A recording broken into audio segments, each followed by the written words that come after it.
Бул жылы окуучулар мектептери жайгашкан аймактарына карап бирдиктүү күндөлүктөрдү колдонуп жатышат. Маселен, мунусу Кара Суу районундагы окуучулар үчүн сатылган күндөлүк болсо, а мунусунун сыртына Ноокат районунун айрым жерлери тартылып, атайын аталган райондун карамагындагы окуучуларга чыгарылган. Бирге чечебиз программасынын бул жолку чыгарылышы дал ушул бирдиктүү күндөлүктөрдү колдонуу канчалык деңгээлде зарыл деген теманын үстүндө маалымат чогултканбыз. Студияда Нуржамал Баргыбаева, саламатсыздарбы? Биздин WhatsApp номерибизге ата-энелерден мына ушул маселеге байланыштуу видео кайрылуу да келип түшкөн. Анда чогуу назар салалы. Саламатсыңарбы? Бирге чечебиз программасы. Мен силерге бир нерсени айтмакчы элем. Августта мынау күндөлүктү балама алып берген болчумун. Кийин сентябрда барсам, мынау күндөлүктү аласыңар дептир. Bunun baası 50 сом, bunun baası 25 сом. Biz şu күндөлүктү алып беришке биз милдеттүүбүзбү кайрадан башынан. Ушуну чечишип койсоңуздар суранычы.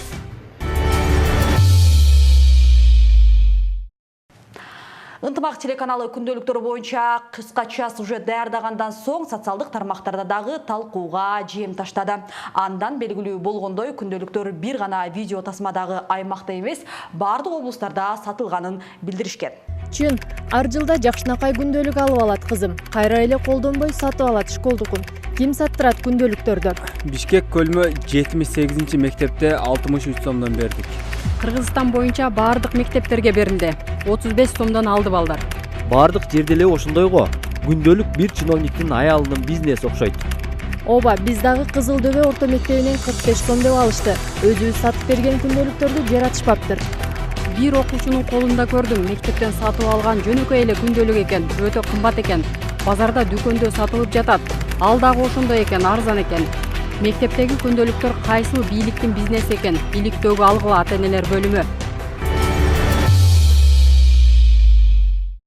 Биз азыр Оштун Ноокат районуна бет алдык. Аталган райондогу мектептин окуучулары бирдиктүү күндөлүктөрдү колдонуп жатышабы? Эгерде колдонуп жатса, ал күндөлүктөрдүн артыкчылыгы кандай жана эмне себептен улам зарылчы келип чыкты? Анда биргеликте маалымат алабыз.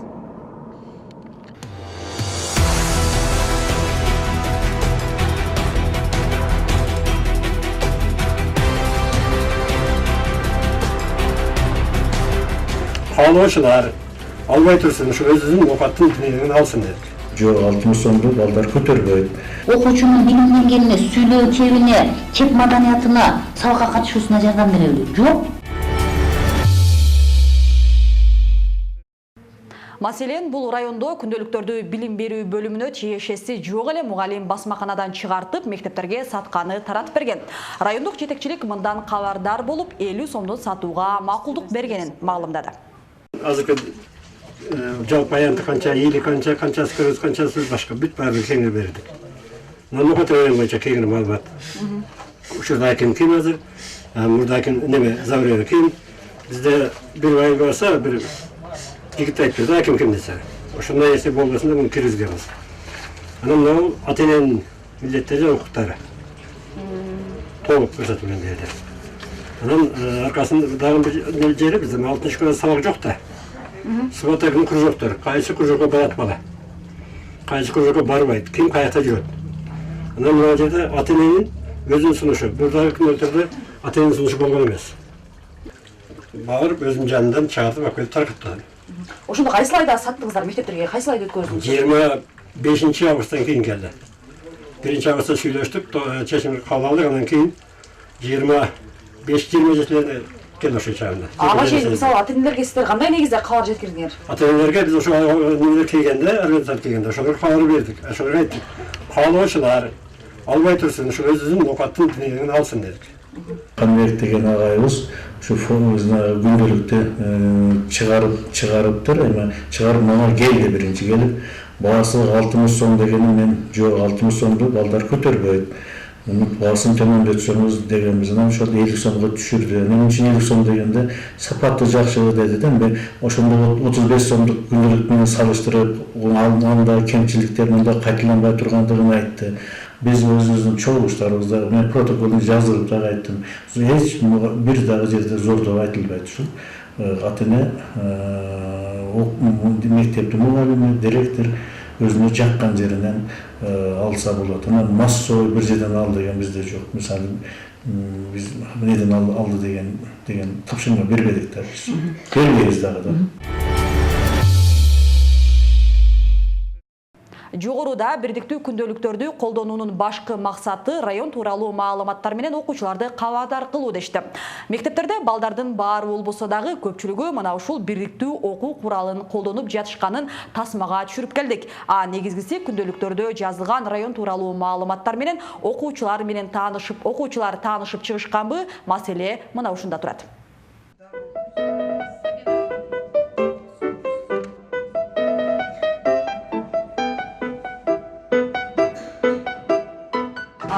Сага күндөлүк мурун мындай колдонбойсуң да, биринчи жолу колдонуп атасың да. Ноокат районунун сүрөттөрү менен турат. Негиз көчү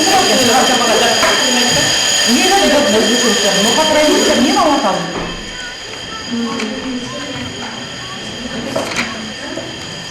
Баракат күндөлүктү же бурункудай эле күндөлүктөр деген башка? Эмнелер бар? Мисалы Ноокат району боюнча эмнелер бар экен, эмне жазуулар бар экен?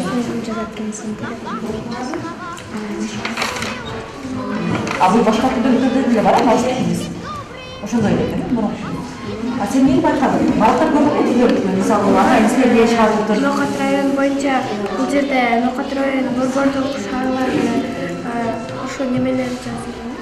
Ошо бул жакка керектүү нерсе. Ноокат району эмне маалымат алдың? Эмне бар экен? Мисалы, Ноокат районунун түндүк батышынан Өзбекстан түндүгүнө. Ошо маалыматтар бар да?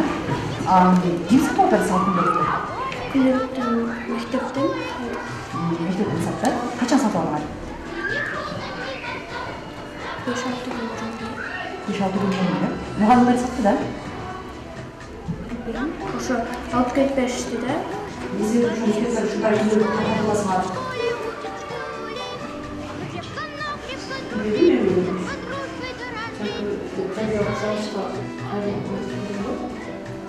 Бирок сиздер ошол кастарга өткөзбөйсүздөр да? Кастарга өткөзбөгөндө толук канча күн алган өзү? 5-6 күн алганда мындай толук өткөзүп бербедиңиздер, 5-6 эле болду. Өздөрү жакындады. Бирок ошондо деле эмне артыкчылык болот, эмне айырмалоо үчүн буларга сатып алат? Мен ушундай айырмачылыктарды көрө албайт экенмин. Мен булар айтканда кызыккан ушул Ноокат боюнча маалыматтар кеңири экенин, мына жерде бир күндөлүктүн артыкчылыгы, мына жерде булар досторунун жашап келсин, ошолорго кызыгышты. Ошо жерде баракча жол боюнча эмнелер бар экен, ушуга кызыгышты да. Кара ойлорубуз бар экен, Абшырата, район билим берүүсү, ошолор болот эми. Ошолор кичине маалымат алышса керек деп ойлойм. Ошол артыкчылыктары.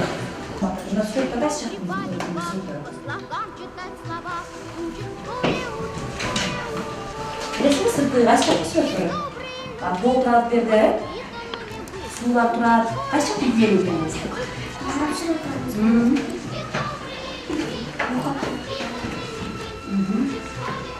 Бул кайсы жак? Билесизби?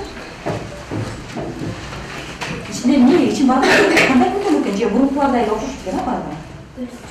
Эмнеси бар экен? Эмне көрдүң ичинен? Сүрөттөрү жак? Кандай сүрөттөр жак? Бул кандай сүрөттөр экен? Билесизби?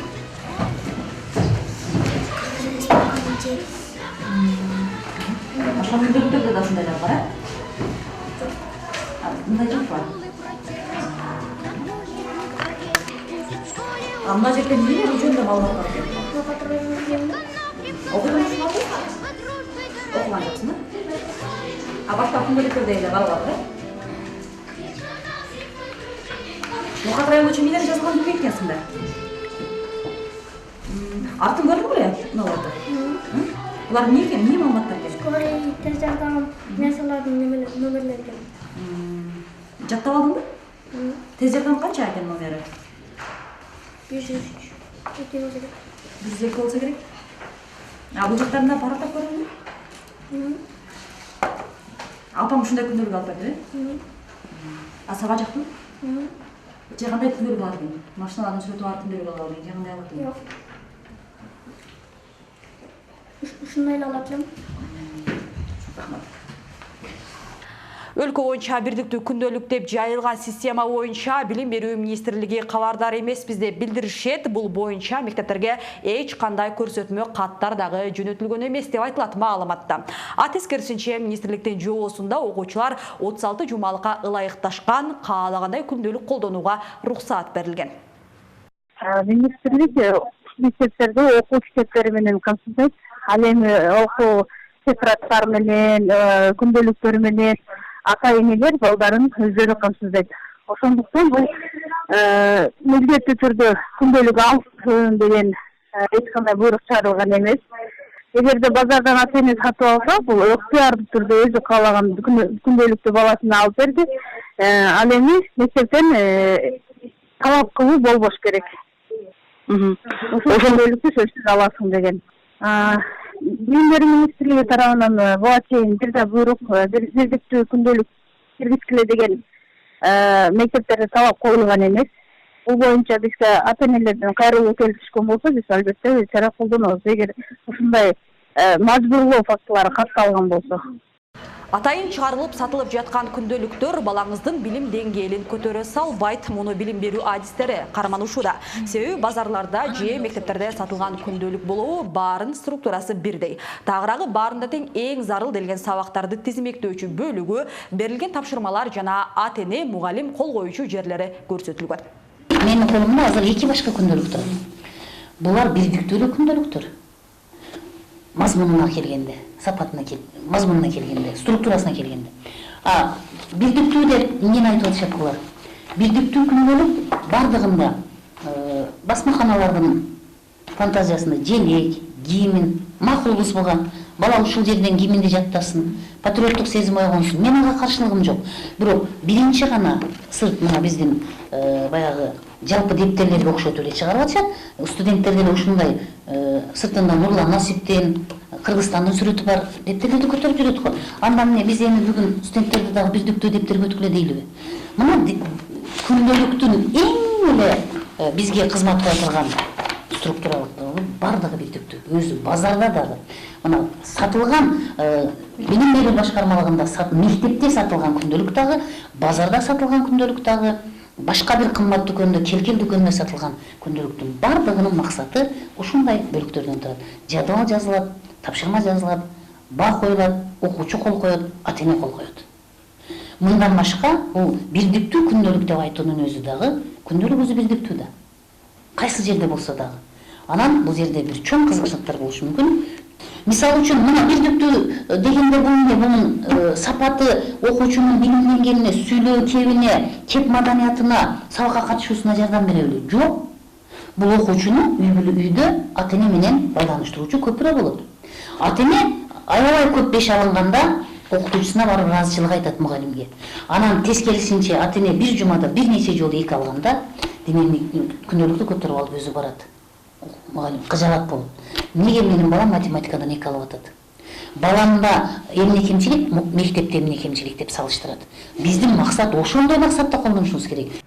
Мыйзам боюнча балдарга окшош күндөлүктөрдү колдонууну милдеттендирүүдөн мурун Билим берүү министрлиги жогорку кеңешке бул боюнча сунуш киргизиши зарыл. Андан соң аталган сунуш 3 окууда каралып, макулдук берилсе гана өкмөт тарабынан бекитилип, токтом чыгарылат. Ал эми биз берүүдө чагылдырган аракеттер мыйзамга каршы келерин укук коргоочулар эскертти.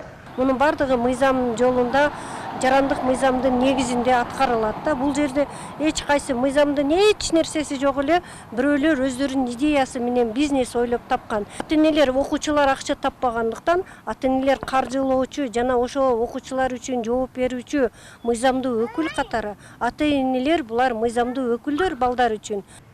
Биздин программабызда чагылдырылган маселеге Билим берүү министрлиги дыккат көңүл буруп, өз көзөмөлүнө алса дешет ата-энелер. Эгерде билим берүү системасында бул сыяктуу жаңылануулар ишке ашса, алдын ала кулактандырылса деп кошумчалашууда.